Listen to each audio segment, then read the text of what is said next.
So we're joined now by Jack Valero, who's co-founder of the media group Catholic Voices, to talk a bit more about this. You know, I put it, Jack, to Ben just then that this was a pretty momentous moment, but it is. It's spiritual and political.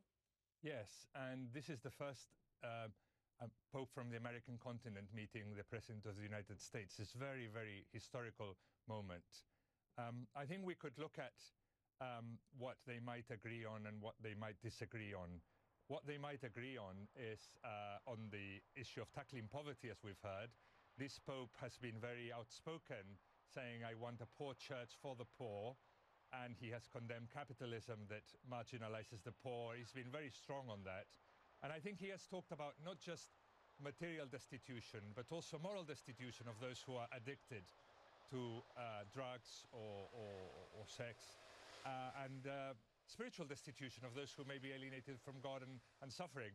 So I think this is a Pope who is very much close to the people, but transcends ideology. He, you know, in South America, he didn't sign up to liberation theology, even though he was very keen on the poor, because he transcends ideology. He is very close to the people. So I think he might talk a lot about that aspect with President Obama, about how to tackle poverty by focusing on the people rather than on ideology.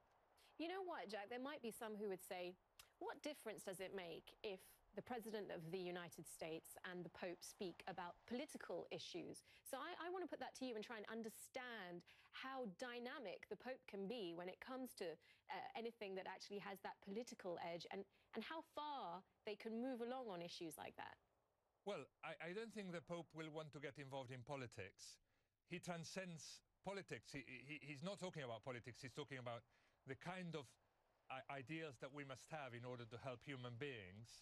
And he has messages which are very important. I think this has been shown, for example, that after only a year, he has been on the cover of many magazines and named Man of the Year, because he's saying things that we need to hear.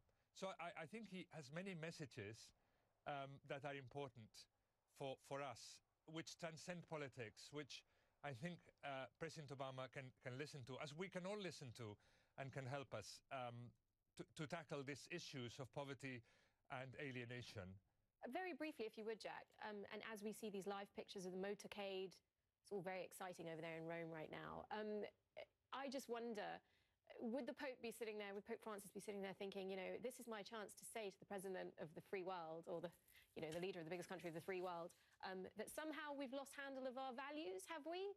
Well, this could be, you know, but the Pope is somebody who's not a tyrant. He likes to give authority to the bishops, and the bishops have had a bit of a tiff with President Obama over the contraceptive mandate, over the fact that they have been forced to, or they are being forced to provide contraception and abortion services against their conscience.